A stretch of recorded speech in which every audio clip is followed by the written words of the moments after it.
Okay. Oh, Hare that's Krishna, good. dear devotees, please accept our humble obeisances. All glory to Jagat Guru Param Guru Shri Prabhupada. And all glory to our revered speaker for today, Her Grace JAYASRI Devi, our beloved auntie, grand auntie to some of us. Mother, it is our greatest honor and privilege to have the association once more. Thank you. Today. We had the association last week Friday, Mm-hmm. and then we're having the association again today.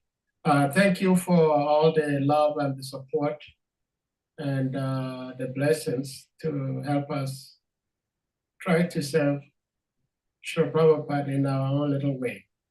So we may put the verse on the screen and then you may start speaking. Hare Krishna. But you're going to do the verse, right? I will read if you want me to, yes. Yeah, if you Okay. could, that would be good. I'll do that. Yeah, you're better at it than I am. Let me see.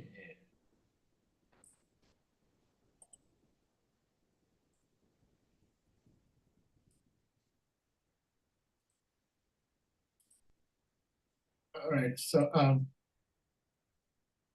Om Namo Bhagavate Vasudevaya. Om Namo Bhagavate Vasudevaya. Om Namo Bhagavate Vasudevaya. Narayanam Namaskrityam Naram Chaiva Narottamam Devim Saraswatim Vyasam Tato Jayamudirayit. Nashtaprayesh Abhadreshu Nityam Bhagavata Sevaya Bhagavati Uttamashloke Bhakti Bhavati Naishtike. So reading from Sri Srimad Bhagavatam, Canto 3, Chapter 13, text number 28.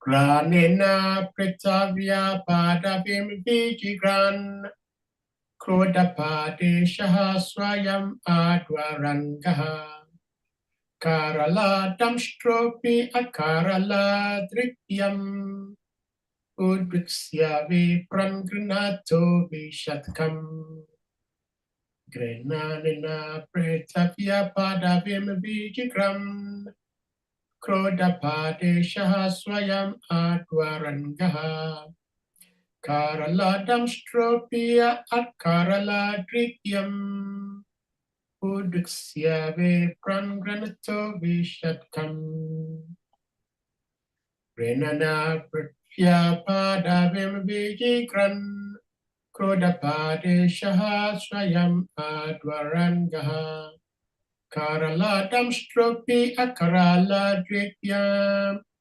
Udikshya Viprangrinato Vishatkam. Word for word translations. Granina, by smelling, Prithvya, of the earth, Padavin, situation, Vijigran, searching after the earth, Kroda Apadeshaha, assuming the body of a hog, Swayam, personally, Adwara, transcendental, Angaha, body, Karala, fearful, Damstraha, teeth, tasks, Api, in spite of, Akarala, not fearful, Drigbiam, by his glance, Uduksya, glancing over, Vipran, all the Brahmin devotees, Grenataha, who were engaged in prayers, Avisat, entered, come, the water. All right, Mother, you may take it over from here. All right, thank you very much. Hare Krishna. Can you hear me loud enough? Is that? Yes, very loud and clear, yes. Okay, good. Translation. He was personally the Supreme Lord Vishnu and was therefore transcendental. Yet because he had the body of a hog, he searched after the earth by smell.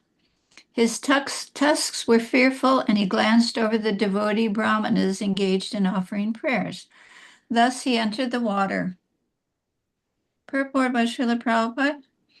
We should always remember that although the body of a hog is material, the hog form of the Lord was not materially contaminated. It is not possible for an earthly hog to assume the gigantic forms spreading throughout the sky, beginning from Satyaloka. His body is always transcendental in all circumstances. Therefore, the assumption of the form of a boar is only his pastime. His body is all Vedas or transcendental.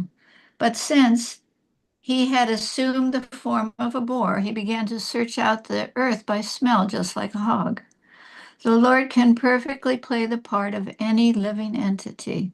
The gigantic feature of the boar was certainly very fearful for all non-devotees, but to the pure devotees of the Lord, he was not at all fearful. On the contrary, he was so pleasingly glancing upon his devotees that all of them felt transcendental happiness.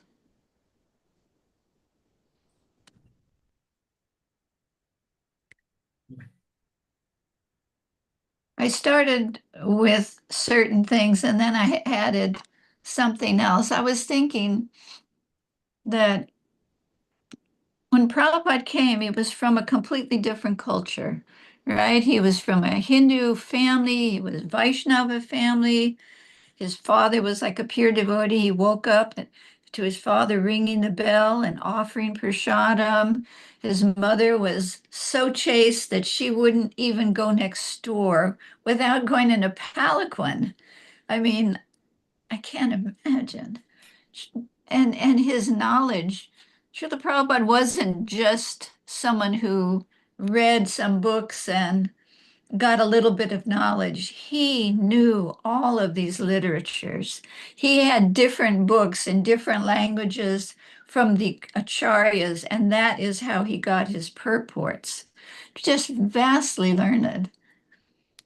So here he comes to a completely foreign country. You know, he's dressed like a monk, and he's coming to a place that he knows have no idea about Krishna. The culture is just totally different. And he starts out with like nothing. He had no money, right? He didn't even have a madanga.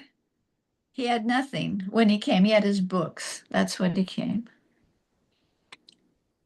And he tells the story about a man who was walking and found a dried gourd. And then he found a stick and he connected it to the gourd.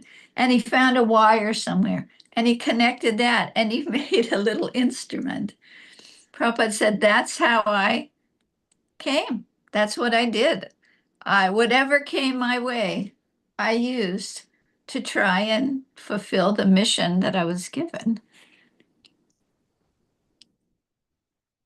And I was thinking that he has his prayers. There's a few of them. I'm just pulling out a few. Most of the population here is covered, meaning America, is covered by material modes of ignorance and passion. Absorbed in material life, they think themselves very happy and satisfied, and therefore they have no taste for the transcendental message of Vasudeva. I do not know how they will be able to understand it, but I know your causeless mercy can make everything possible because you are the most expert mystic. How will they understand the mellows of devotional service, O Lord? I'm simply praying for your mercy so that I will be able to convince them about your message. I wish that you may deliver them. Therefore, if you so desire their deliverance, then only will they be able to understand your message. The words of the Srimad Bhagavatam are your incarnation, and if a sober person repeatedly receives it with submissive oral reception, then he will be able to understand your message. So Prabhupada came here knowing that he was coming to a very wild and crazy place, and that people's habits here were so low compared to what he was used to, right? In his day and time, if someone ate meat, it was like hidden. It was purchased by some servant of theirs and hidden in the back outside, cooked. Not like, now you walk into the grocery store and there's all these dead animals and the smell is there and you're like freaking out, running to the other aisle. Just such a different culture. And and yet he's bringing this message that's like totally different. You know, just the basis of his life, no tea, right? And he's with all these dirty hippies and they're all smoking marijuana and drinking alcohol and he's following the instruction of his spiritual master. And what does that mean? He's telling them about a god that like is a boar and flies in the sky, a little dwarf that like grows and reaches the covering of the universe, and a god that becomes like a half man, half lion and kills these demons. How different. And he knew that, but he was just tireless. Prabhupada was tireless, even at such an old age, just presenting the message, depending on Krishna to do the magic, basically. Prabhupada never said, I'm such a powerful yogi, I'm a bhakti yogi, no one's as powerful as I am, I'm going to preach to all these people. No, it's Krishna. It's up to you if you make my words acceptable. And oh, my alarm's going off. I better turn it off so it doesn't disturb.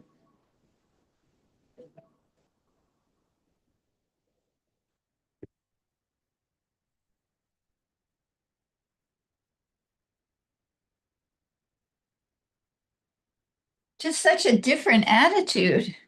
Americans, I mean, we all know Americans, and the whole world knows Americans. Just puffed up, arrogant people. We're the best. We're number one. Let's make America great again. It's like, was it ever great? Sorry. It's like, no. So, such a little, Prabhupada was small. He was my size. Coming to this in New York City, and he's telling all these crazy hippies, all of this God that flies in the sky and is a boar. It's like, but he knew that Krishna could do anything. This is the pure devotee. He has that knowledge about Krishna and he has that faith. If Krishna wanted to make him a failure, Prabhupada would have accepted it. He didn't, he wasn't in it for himself. Yes, I'm going to go to America and I'm going to set up things and I'm going to build temples and I'm going to be exalted and everyone's going to worship me. Wow, that's me. Prabhupada wasn't at all like that. It was like, I'm a useless beggar. If you want to give these people your message, I'm going to present it the best I can, but it's up to you, my Lord. You make it work. I mean, that's detachment, right? Krishna says that in the Bhagavad Gita. Don't be attached to the results.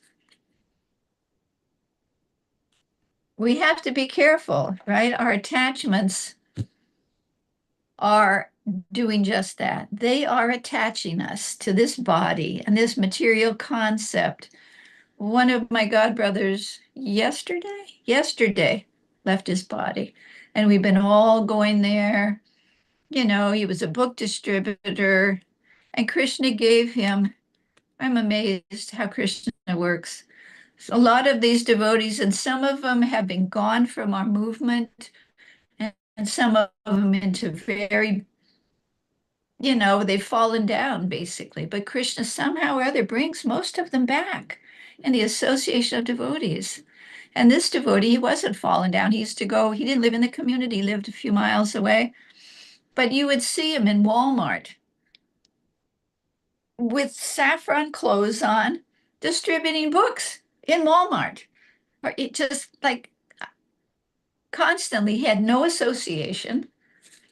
But there it is, the time of his death, and he's in hospice in one of the centers locally, and the devotees are just going and going and going and bringing him prasadam, and you know he's got pictures and tilak and Tulsi taped to his head because he couldn't put it in his mouth, and the people are so amazed that they're coming. Well, we don't want to do anything wrong. Just tell us what to do. They're appreciative. My daughter passed away when she was 3.5 in Detroit, and it was Parents' Day. And it was amazing. She was, I'm sure, a pure devotee. I'm sure. Everyone. Urmila has written 2 articles in the Back to Godhead in the past, and her daughter wrote one about Radha Govinda. They didn't say the name, they didn't say the parent's name. Her whole life was amazing, unenvious, never. I mean, this is like a 2-year-old. Never, mine, mine. Don't you give up, play with my toys. No, never, never.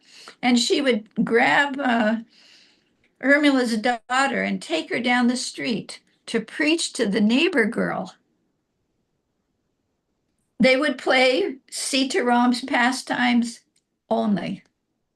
Special soul. And all of a sudden, within the blink of an eye, she was unconscious. She had drowned, basically. I mean, it was totally Krishna's arrangement, totally. And it was so easy to see. So there she is at the hospital. She's unconscious and she's in the intensive care, and she's got sandalwood and tilak and Prabhupada's books and chanting box or whatever, someone chanting. And then you look around in the same room and there's all these kids that are dying. And they've got Mickey Mouse and Donald Duck. And it's like, what are you thinking? This child is dying. So the nurses, when they got off work, she left right before the end of midnight with Prabhupada's books in her hands. And when the nurses, there were 4 nurses in the intensive care unit, when they got off work that night, whatever it was, 6 o'clock or something, they all went to the temple. I mean, amazing. When she finally passed away, she had Prabhupada's books in her hands. And then my husband went to the mortuary the next day. They didn't do an autopsy on her, which from what I gather at the time, what they should have done, but they didn't. She was like effulgent. So she gets to the mortuary. My husband goes the next day to identify the body. And the man in the mortuary says, "Sir, I don't know who this child is, but may I please have the books that are in her hands?" I mean, her whole life was just amazing. But did I expect that she was going to leave her body on Prabhupada's appearance day? Absolutely not. It's like, wow, what's happening here? But it was so perfectly done. So I know I started off on a whole other discussion, but the time of death is today or tomorrow. We really don't know. Within a moment, our life is gone. So we want to, like Prabhupada said, be very serious always. We have to be, because our next destination depends on our consciousness. So we want to be, I mean, we don't have to be fanatical and anxiety. Oh, I did this and I wasn't thinking of Krishna. But at the same time, we want to keep that. Prabhupada said, keep that on the forefront of your mind. That death is there. It's like, okay, sorry.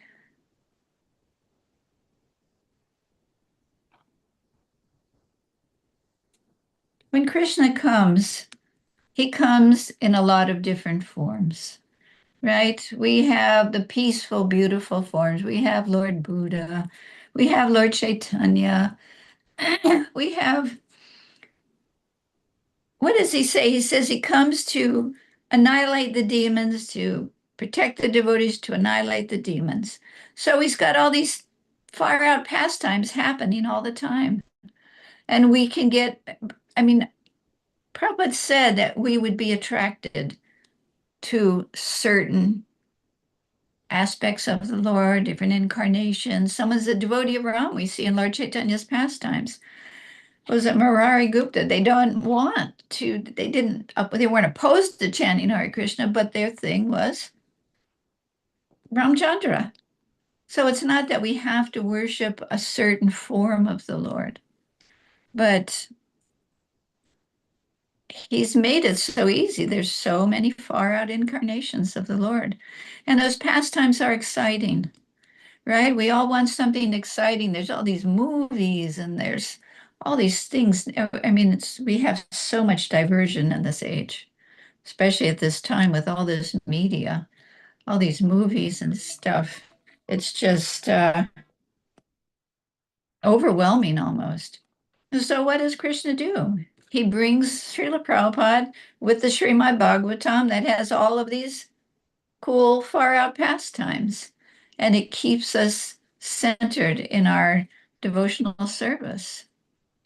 One thing that Prabhupada said over and over again, and he pushed it and pushed it and pushed. And one thing, you're not this body, right?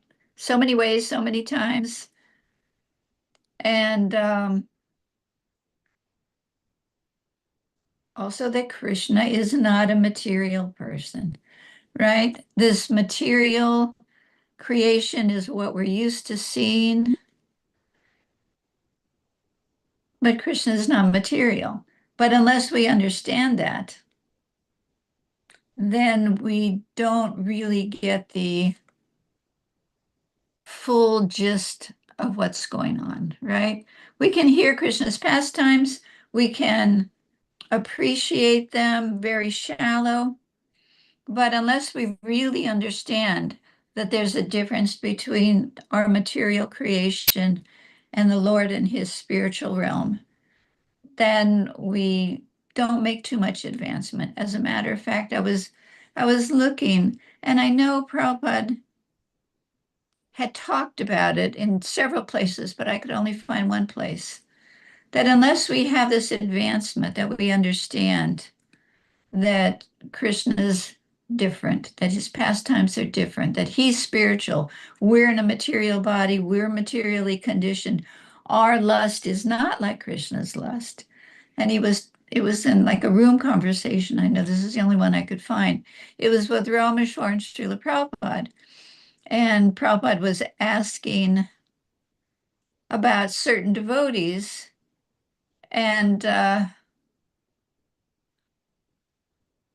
they wanted to be involved in Krishna Katha, right? The gopis' pastimes. And Prabhupada goes on to say this is nonsense. He said, Rameshwar said, won't it purify them? That's what they say. It will purify me. Prabhupada said, what?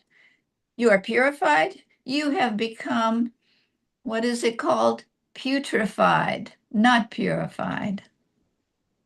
So we want to be careful that we stick to the basics unless someone is really advanced. Like there's all these classes and they're about Vrindavan and Radharani and different emotions, even, beautiful pastimes like Indradumna Swami has all these beautiful lectures. And I was a little concerned that, I know Prabhupada talks about it in the Krishna book slightly, but I was just worried, am I getting too into this realm where I'm not really qualified to be? And so I asked several sannyasi godbrothers of mine that are gurus, and they said, no, these are just very simple pastimes, nothing too involved, so not to worry, you know. But we want to be careful. We don't want to become putrefied. We want to become purified, right?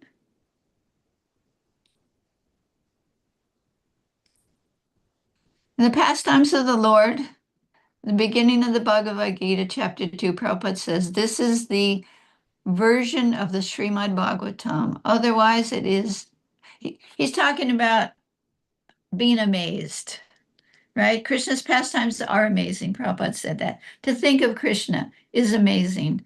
To hear of his pastimes is amazing. So Prabhupada says, this is the version of the Srimad Bhagavatam. Otherwise, it is amazement. To understand about the soul is amazement. To understand about God is amazement. It's like we want to be excited. This whole age is all about stimulation, right? Going on the roller coaster, watching these movies, and everyone's flying in the sky, and there's big demons coming out of different places, and movies that I don't watch. It's like kind of scary stuff. But I don't see you moving, Sukhdev. Is everything all right? Am I still on? Yes, Okay, because yes, you stopped moving. I thought, uh-oh. no. And this thing came up. Add effects using hand gestures. Turn on reactions to express yourself with hand gestures. I don't know where that came from, but anyway. I don't know either. I think your device is Oh, encouraging you to do more than you need. yeah. All right. I mean, I did one time give a class a number of years ago, and they didn't have my phone number, and they called me after it was over, said it had been disconnected like an hour before. So just wanted to make sure that wasn't happening. Yeah. So we have all this stimulation, right? And because of it, people are, they're taking all kinds of drugs and different things to enhance their experience here. It's just such a sad time. People are, as they say, shooting themselves in the foot with their habits. They're taking all these drugs, these speed drugs, these pills, just trying to find something.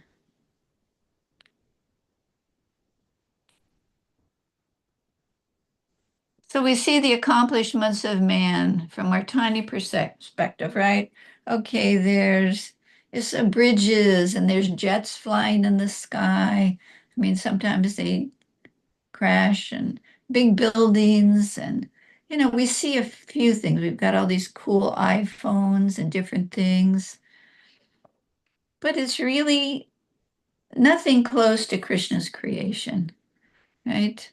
The more we get away from all of this and the more we get into our Krishna consciousness and actually appreciate the beauty and the amazing creation that's here, right? We have, like in Hawaii, which is where I'm from, in the backyard of the temple, we have a banyan tree. It covers the whole backyard. And some banyan trees in India cover like a mile and such. But they come from a little seed that's inside the fig of the banyan tree. If we can get in tune with the creation that's been done by Krishna, not just by man, but we can learn to appreciate the amazing things that Krishna's created. Smell, sound, sight. We've got these like material eyeballs, but somehow or other we're watching the sun come up, we're watching the birds fly, and we walk through the rose garden at the palace, and the fragrance is just so captivating. There's so many amazing parts of Krishna's creation.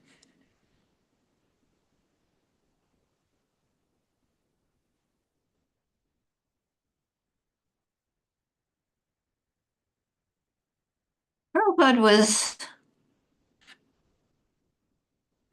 not only intelligent, but very perceptive. And because he laid the base of knowledge about who Krishna was, right? He's speaking to these hippies, he's talking, he's trying to give them this knowledge. Where do you start? How do you present it to people that have no idea of anything spiritual? And a culture, I mean, if you talked about Jesus, yeah, I heard of him. Yeah, we went to church when I was young.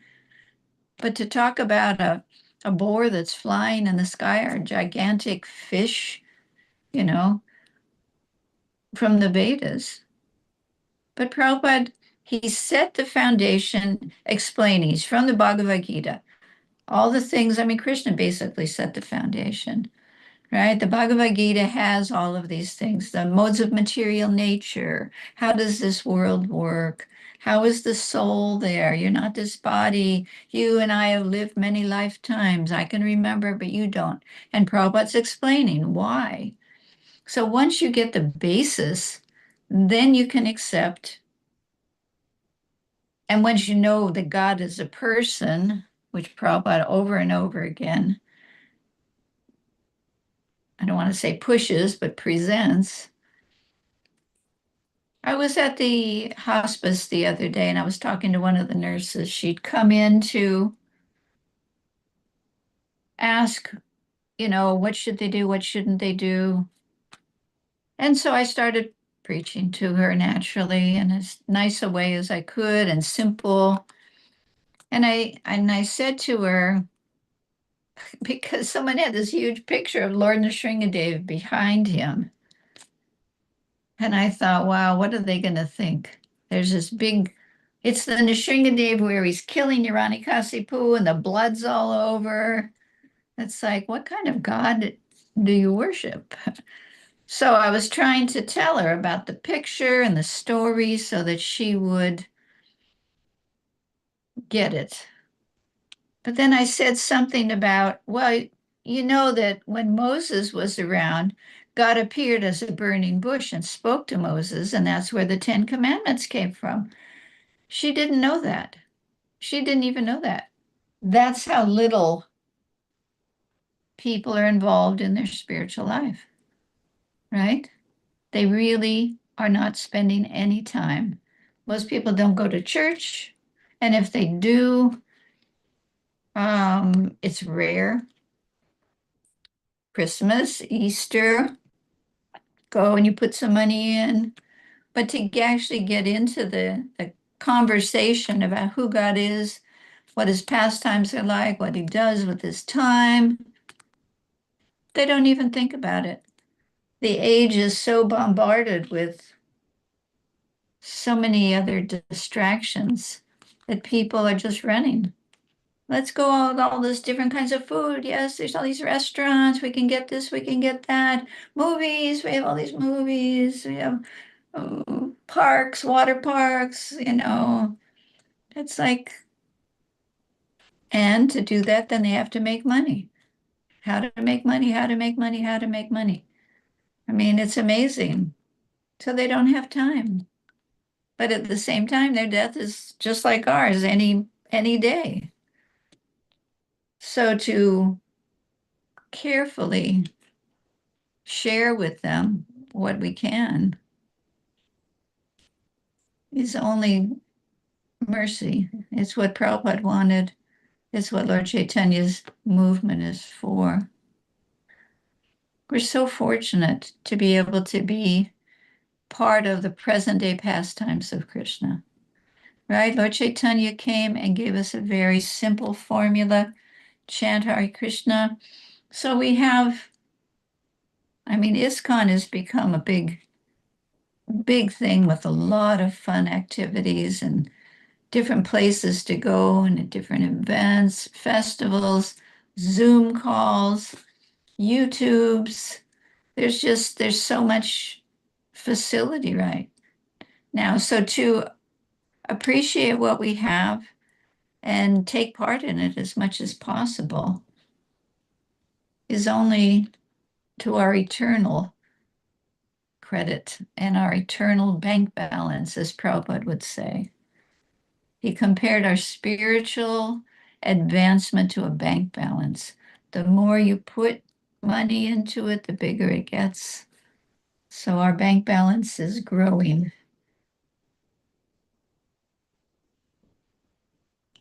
So this is the Kartik, right? Kartik started yesterday. And according to authorities, it is the time to make the most advancement.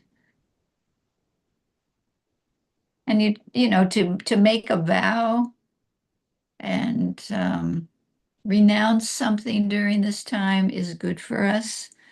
It helps us grow. It helps us become deeper. It helps the Lord be attracted to us, which is basically the base of our spiritual advancement. So I wanted to read something, and this is chapter 9, but I can't get it to move somehow or other.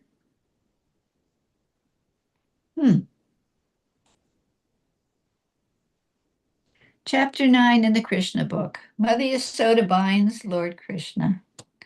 Once upon a time, seeing that her maidservant was engaged in different household duties, Mother Yasoda personally took charge of churning butter. Oh, sorry, my computer's gone wonky.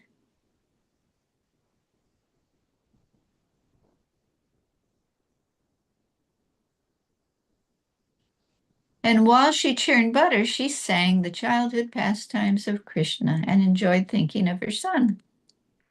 The end of her sari was tightly wrapped while she churned, and on account of her intense love for her son, milk automatically dripped from her breasts, which moved as she labored very hard, churning with two hands.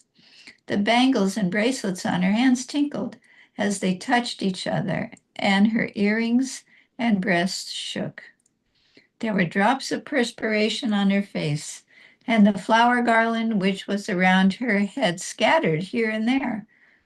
Before the picturesque sight, Lord Krishna appeared as a child. He felt hungry, and to increase his mother's love, he wanted her to stop churning. He indicated that her first business was to him and to let him suck her breast, and then she could churn butter later.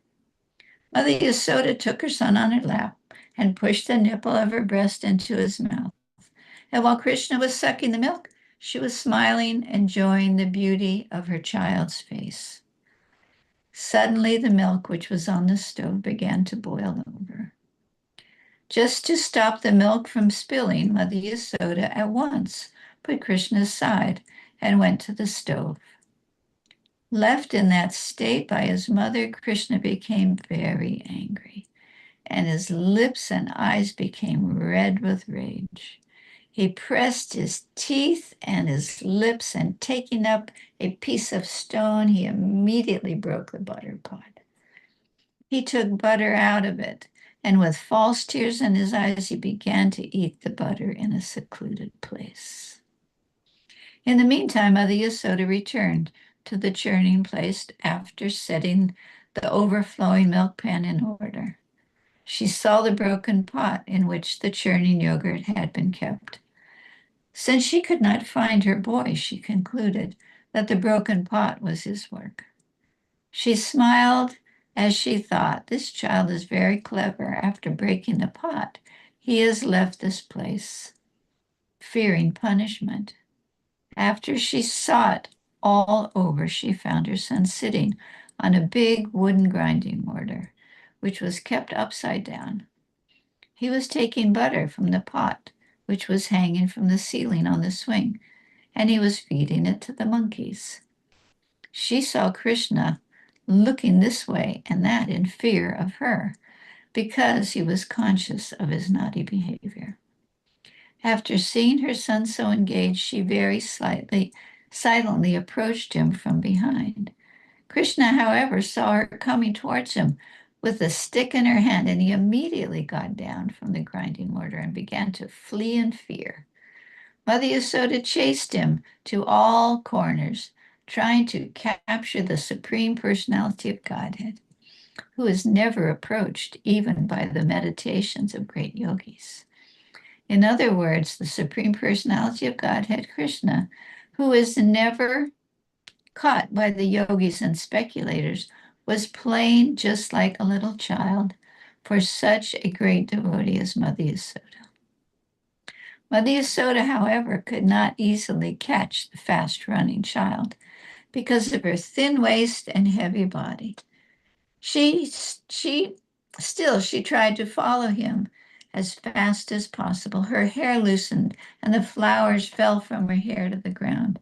Although she was tired, she somehow or other reached her naughty child and captured him. When he was caught, Krishna was almost at the point of crying. He smeared his hands over his eyes, which were anointed with black eye cosmetics. The child saw his mother's face while she stood over him, and his eyes became restless with fear. Mother Yasoda could understand that Krishna was unnecessarily afraid, and for his benefit, she wanted to allay his fears. Being the topmost well-wisher of her child, Mother Yasoda thought, if the child is too fearful of me, I don't know what will happen to him. Mother Yasoda then threw away her stick. In order to punish him, she thought, I'll bind his hands with some rope. She did not know, but it was actually impossible to bind the Supreme Personality of Godhead.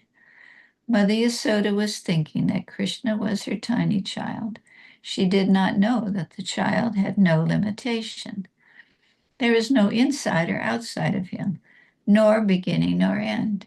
He is unlimited and all-pervading indeed. He is himself the whole cosmic manifestation. Since Mother Yasoda was thinking of Krishna as her child, although he is beyond the reach of all the senses, she endeavored to bind him to a wooden grinding mortar.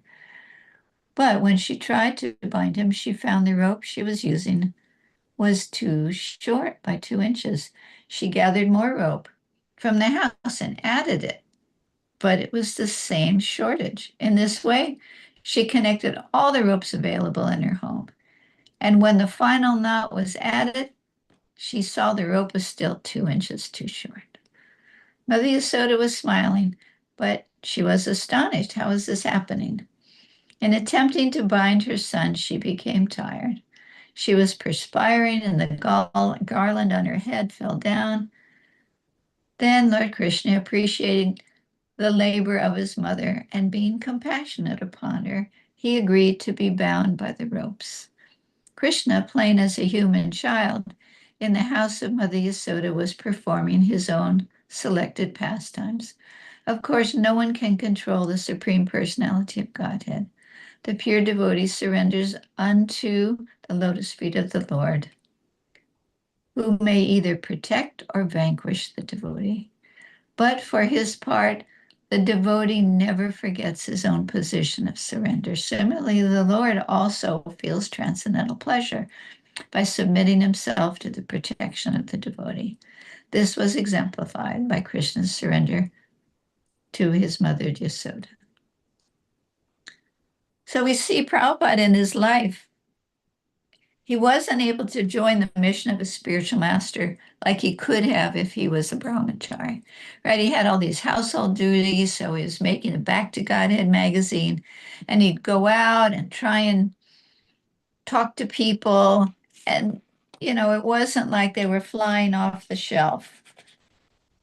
And then he started in Jhansi, right? He had a building and he had a disciple, and he had it all planned. It was going to be called the League of Devotees, and he had all this stuff done, and someone took it away from him, right? Near the beginning of the whole thing. And then he decided, okay, well, I'll go to America, right? So after a lot of endeavor, translating Bhagavatam, going to Delhi, just, walking from the train to save some paisa to print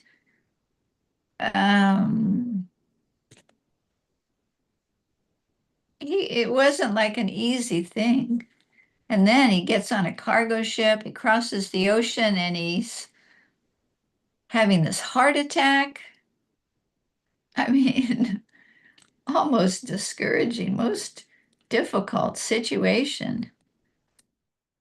And then, just like in this past time with Mother Yasoda, she's trying to catch him, she's trying to bind him, she's going to punish him. He's been naughty, she's got to teach him. And so Prabhupada is, but Krishna won't let her. That it's like 2 inches too short each time. So Prabhupada was in the same kind of situation. Everything he did was like 2 inches too short. It just didn't hit. And then Krishna must have, become compassionate. Here it says, then Lord Krishna appreciated the hard labor of his mother, and being compassionate upon her, he agreed to be bound up. So Prabhupada's endeavors were there. And finally, I guess Krishna agreed and was compassionate towards Srila Prabhupada. And then, right, things started to gel and move forward in the most amazing way. I mean, it was really amazing how ISKCON started and grew and is still growing. But we have to be vigilant, right, to follow everything. Prabhupada said one time that if you don't chant your rounds, if you don't follow the regulative principles, then sometime our vision will become very mundane. And like in deity worship, a deity worship in a big temple is a big thing. It's not like, oh, whenever I'm going to offer water, I'll offer it. Yeah, if I cook something for myself, I'll offer it to my deities. The deity standard in New Vrindavan is very strict. The offerings have to be cooked at a certain time. They have to be on the altar at a certain time. They have to be off the altar at a certain time. Everything is really, really, really, really there's a lot of time constraint and cleanliness. Those are the two things Prabhupada said were the most important, being on time and cleanliness for deity worship. And this goes on all day. There's the wake up, there's the offering, then there's the arti, and then there's the dressing, and then it's a big, big schedule.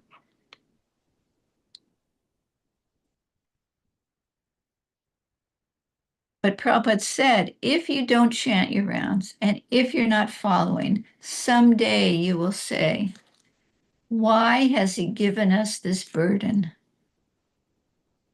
Right? Because your vision becomes mundane and you're just following all this. Got to this at this time. I got to make this, and there's so many preparations, and then I got to clean the plates, and I got to do it again. You lose your contact with the deity, and we see in the life of Mother Ladini, she was in love with the deities. It's really not a common thing. So many people, especially if they're getting paid for their service, it's not out of deep love. We're most of us not on that platform. It's like Mother Jamuna. Prabhupada said she'd attained bhava. She had love for Krishna, and you can see it in her life. Her altars, wherever they lived, her and Dinatarni, they lived in a number of places. And if you look at Dinatarni, just maybe 2 years ago, wrote a book about Jamuna's deity worship. Amazing. I mean, really amazing. Everywhere they went, Jamuna made a whole beautiful altar. Like the setup was amazing. And then she'd have certain clothes made, or she'd make them. And then when they got to Saranagati, they built a house that was completely done with the best Vastu person anywhere around that was available. The house was built, it was a hay bale house. My son lives in Saranagati, and his wife's sister is married to Carr, who was a very close associate of Jamuna and Dinatarni. So they have the house where Jamuna and Dinatarni built. So when you go in, as soon as you walk in, there's this good sized area with seats like built into for devotees to come. The kitchen is there. It's set up so that she could cook and serve everybody. And then there's this big alcove that is the altar. And her bedroom and Dina Tarni's bedroom is about the size of my bathroom. I mean, I'm in an apartment that was built with a handicap bathroom, but the bedrooms are really small. I was surprised. And the whole house was set up so that they could have programs. But her standard of deity worship, they maintained the standard of a temple. That's not easy to do. Really not easy to do. But she had that love. And Ladini also, she had that love. She carried her Gorni ties with her on the airplane, wherever she was going. When she got away from Lord Jagannath and started traveling and preaching, they weren't small Gorni ties. They were like this big. They were big deities. She would carry them with her wherever she went. And it's not that she had to. She wanted their association. She saw them as being there, not just a deity. Oh, I can put this deity down and carry this deity. She saw the Lord. That love is very rare. But if we're not endeavoring and not chanting and not following, we become covered over and then they become material. And we don't want that.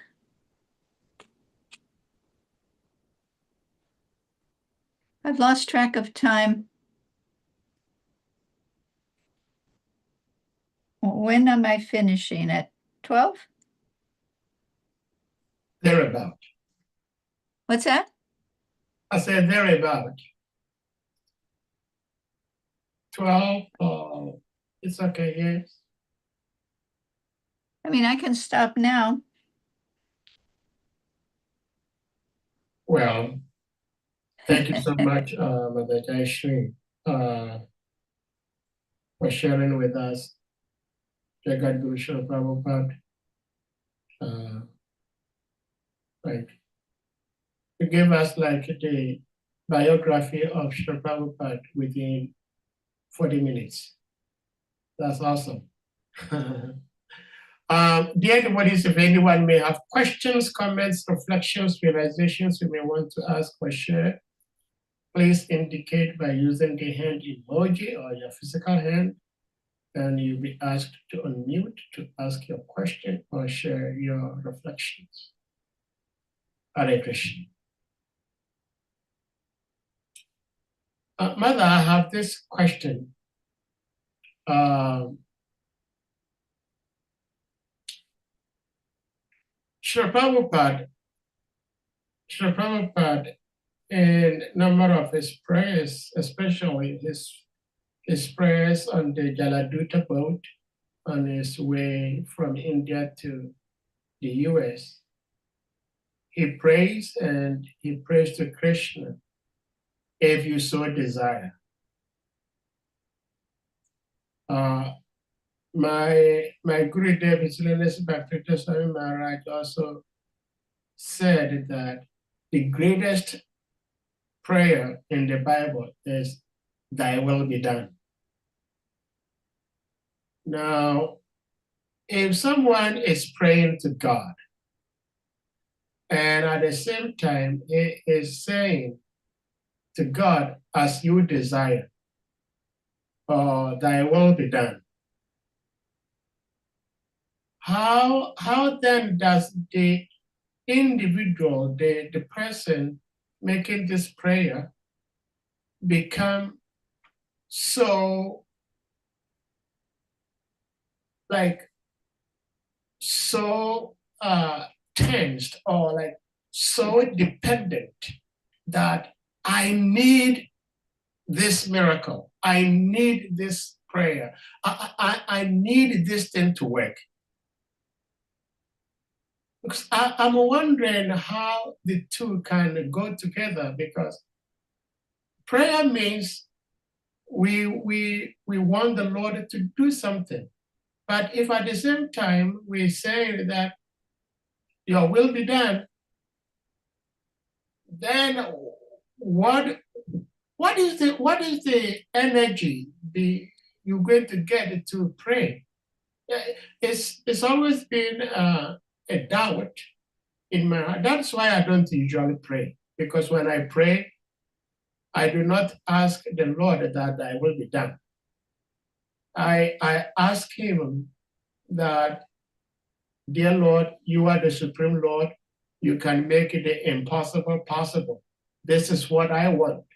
Please make it happen for me. I don't say that will be done. I do not say if you so desire. For example, a devotee is dying and we're praying to the Lord, please protect this devotee. We want this devotee to be here with us. And again, we say, if you so desire. I mean, Krishna will do what he will do, but we are also telling him, Krishna, this is what we want you to do for us. So if you can share some light on this, if you so desire, and thy will be done, which I'm not very much fan of, please. Seriously, mother. Well, I was thinking at one point to study prayer, because you read the prayers of the great souls, like our songbook is all prayers written by Narottam Das Thakur. Very little of it is, I want this. Yeah. It's all praising the Lord, Gajendra Moksha. He goes through all these different praises of the Lord. And then finally at the end, he says about asking for a benediction. And then he says, but I am just a dumb elephant, so I'm asking you to please save me. He didn't say whatever your will is. He asked, but that was after a lot of, it's a whole chapter, a lot of praising the Lord. I mean, that is one concern also, because most of the time a devotee may be in a very, very dire critical condition and is praying to the Lord for the Lord's protection. But instead of going directly asking for the Lord's protection, they will keep glorifying. By the time you end glorifying, if you're going to be dead, you'll be dead. But that's okay. At least you'll be Krishna conscious. At least you'll be thinking of Krishna. Oh, Krishna.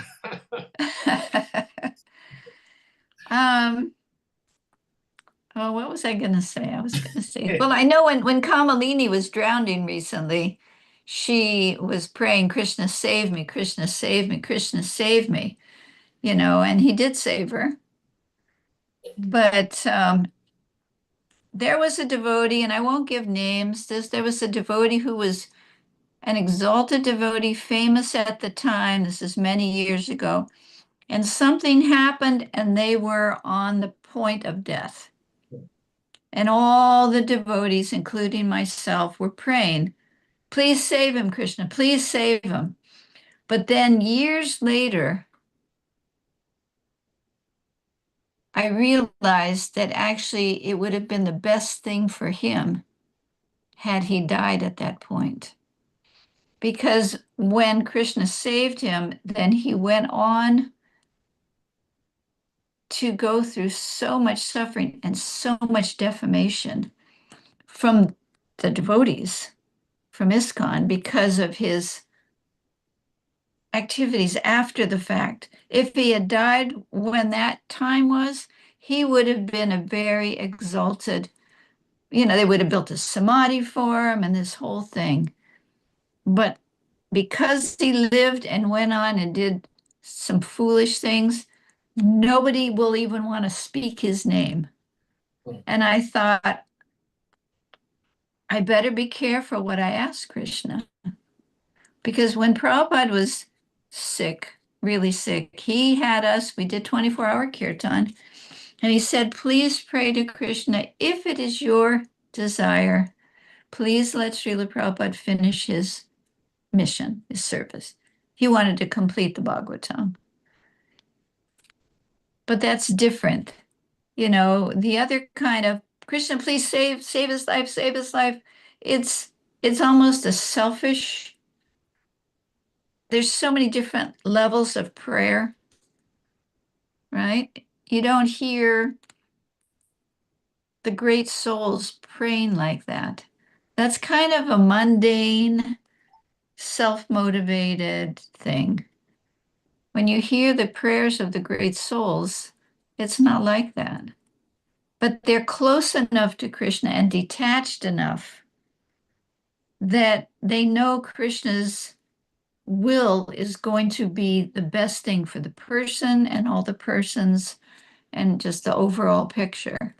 Where our prayer is self-motivated. Krishna, please give me money. Krishna, please give me a good wife. Krishna, please give me whatever. Pass my test. And, you know, it's all me, I, mine.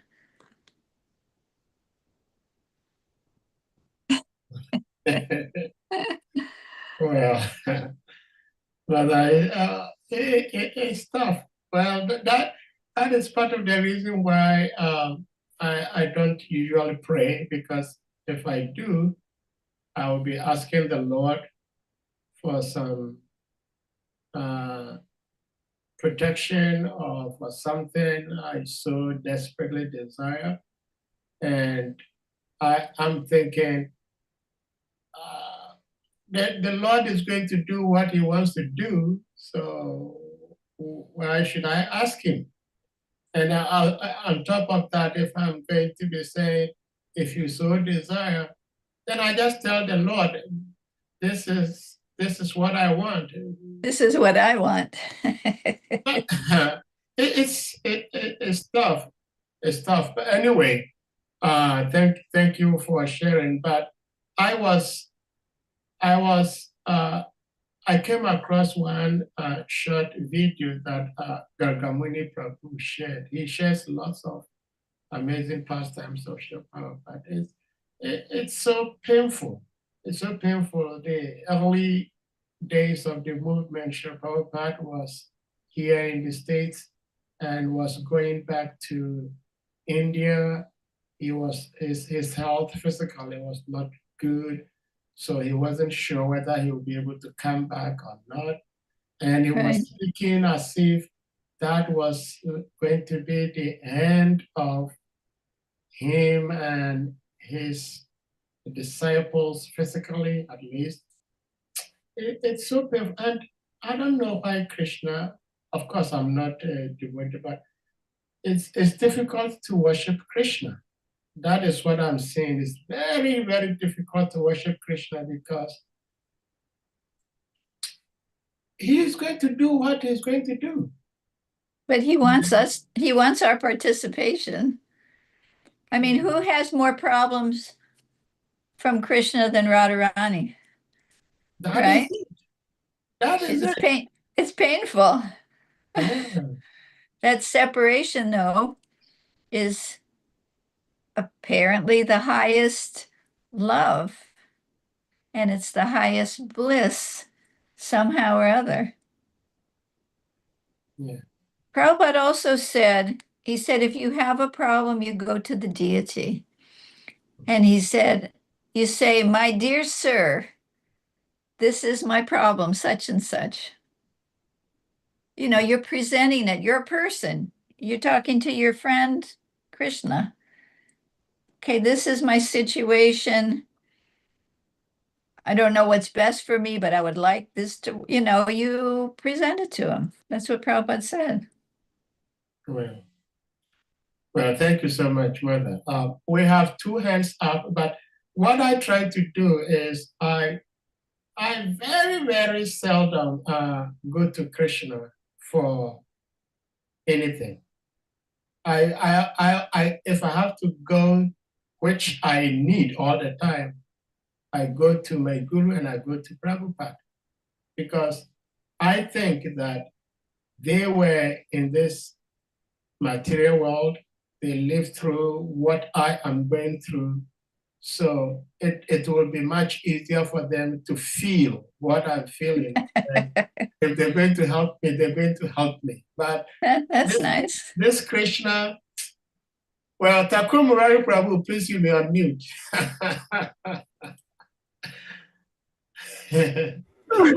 Hare Krishna, dear devotees, please Hare accept my Krishna. humble obeisances. I'm Yeah. going to share Prabhupada. And Mataji, thanks for your presentation. So I'm laughing because this is not the first time Saradev has been talking about his concern. So I just quickly say, I remember the story of Jesus in the Garden of Gethsemane. And I was saying, he said, not my will, but your will. So Yeah. as a little boy, I was saying, wow. I mean, here is praying to the Lord and say, look, I'm going through this, but it's not my will, but your will to be done. So from those early years, I've been saying, look, my mother would say, whatever Lord does, it's okay. Yes? So as far as prayers are concerned, there are different types of prayers. For example, one may be in a situation and say, please help me. That's natural. Yes? And maybe Saturday we need to talk about those devotees and the prayers they were in, because certain circumstances, Gajendra has said the prayers.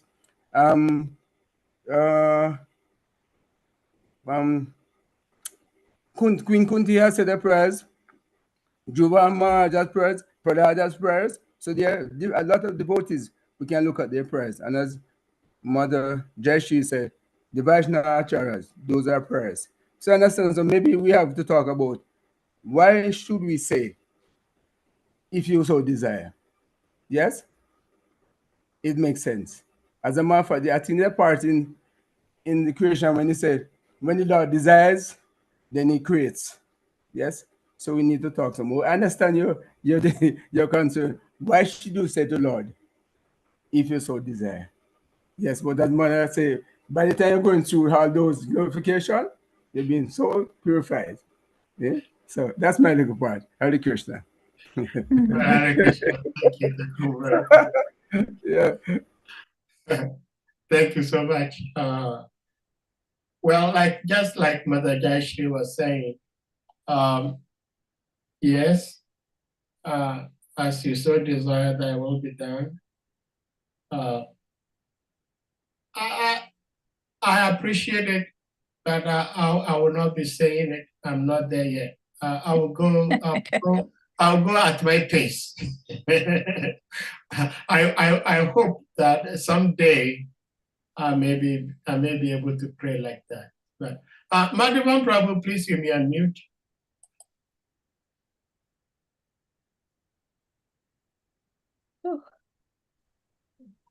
Hare Krishna. Hare Krishna. Oh, great to you, brother. Please, you might not be able to see me because I'm having problem with my eyes. Okay. But I just want to comment. The last speaker, Murari Prabhu, he has said it all. But I want to just back it with a scenario. What happened?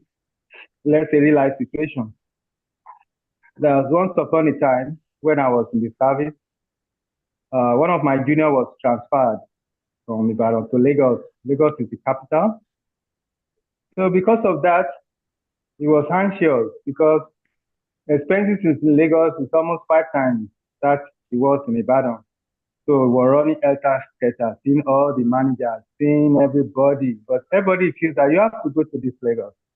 You have to go. This same person I'm talking, after 2 years he got to Lagos, he had his own building.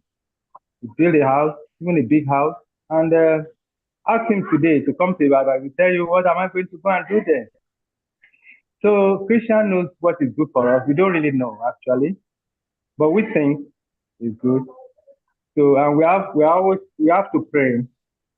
We must always pray to Krishna. Mostly glorification, to glorify him. And when you glorify him very well, he will do the best thing for you. Then this question of we are alive or we are dead, no time. We Christian lose our attention. Either you are in this material world. Okay, supposing Christian decide to transfer somebody to another planet, or even to come to the spiritual world, and we are praying, hey, this person, you should continue with us in this material world. Like Mother said, you might not be doing good service for this soul because they are devouring having its promotion.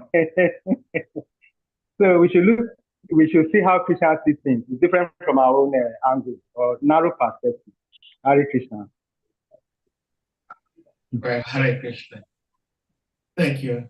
Thank you so much. I don't know, but Ajashi, do you have something to say in these sharings these two devotees gave?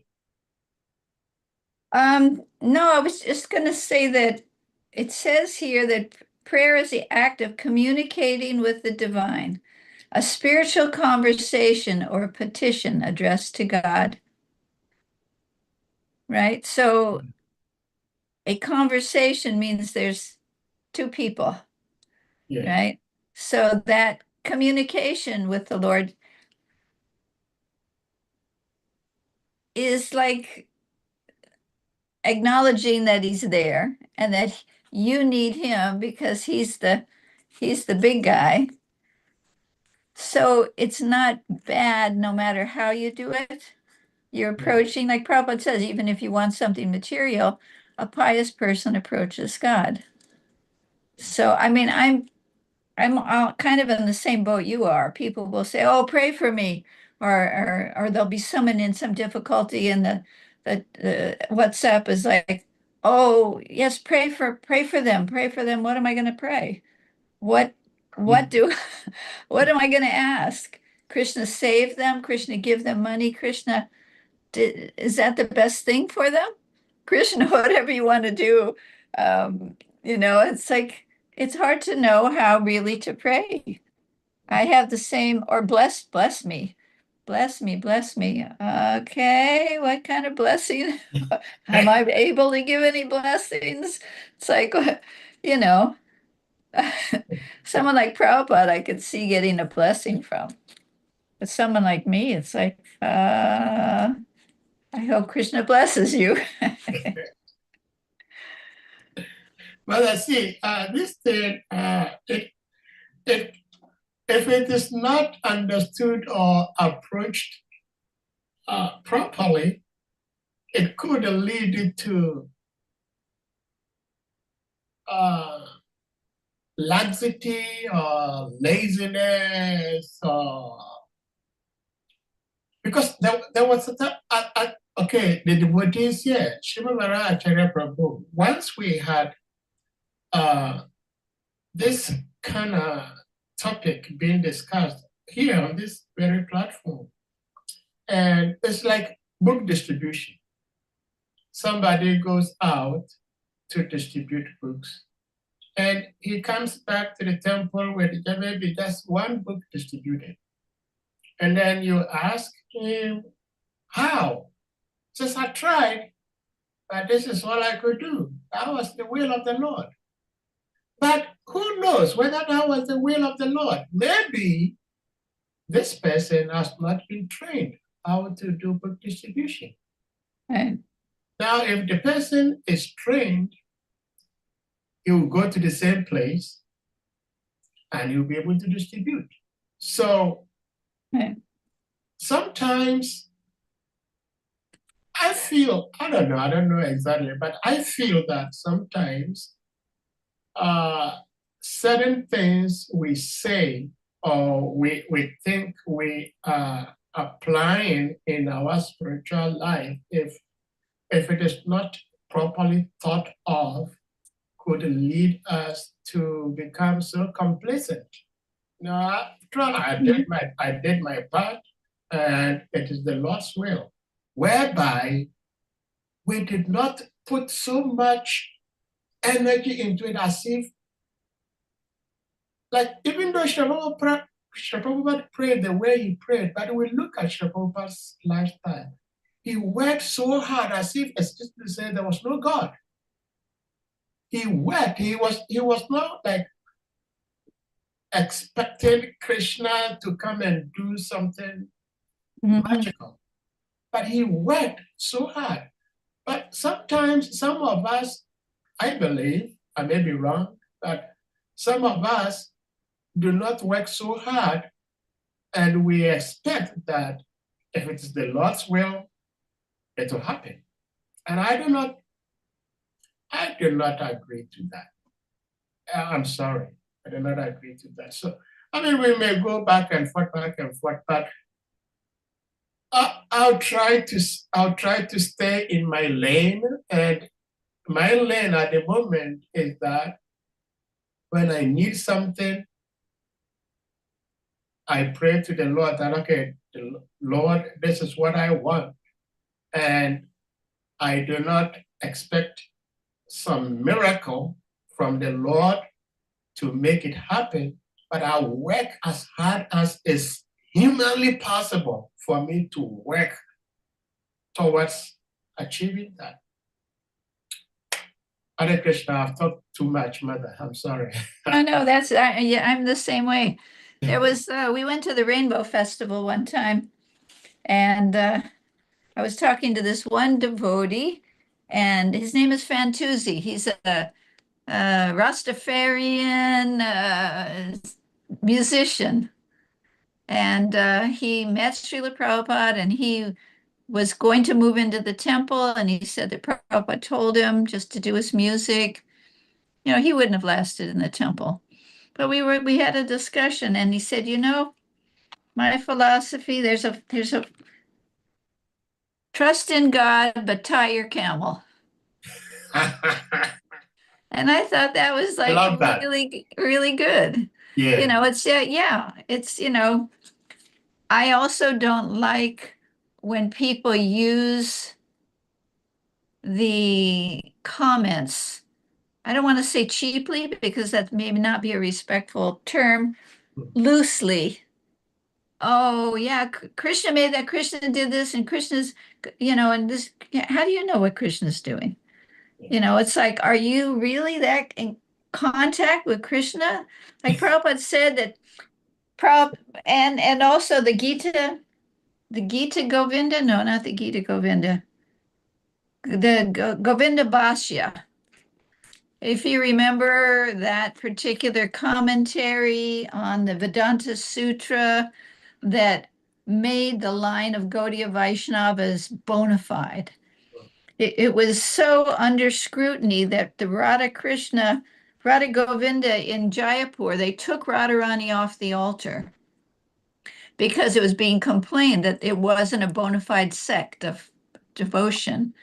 And so the Govinda Bhashya was the Gaudiya Vaishnava commentary on the Vedanta Sutra, which made us bona fide.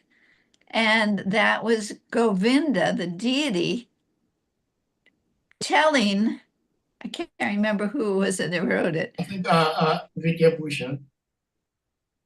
Baladev Vidyabhushan, telling them, that's why it's called the Govinda Bhashya, the words of Govinda, right? I don't think we're on that level, you know, that we know what's Krishna's doing. So the comments, like, I don't know how bona fide that is. Well, thank you so much, Mother. This has been so interesting and a gem of knowledge. Dear devotees, does anyone else have something to share before we call it a day? Mother, thank you so much because Mother is kind of busy, excuse me to say. Of course, we know everybody is busy. She really, really sacrificed to be here with us today. So, Mother, No, I didn't. We thank you so much. We thank you so much. Yes. We go to India on Saturday. Yes, oh, Malati and I go to India on Saturday, yeah. so a little busy. Yes, you are. Yes. So, does anyone have something to share? Otherwise, we'll bring this to a close. We're going to humbly request all the devotees to unmute yourselves, and we all chant Hare Krishna Mahamantra to express our deepest gratitude and appreciation to our beautiful auntie, Her Grace JAYASRI Devi, for sharing her love and wisdom with us all today. Jai, please. Hare Krishna, Krishna Krishna, Krishna, Hare Hare, Hare Rama, Hare Rama, Rama Rama Rama, Rama, Hare Hare.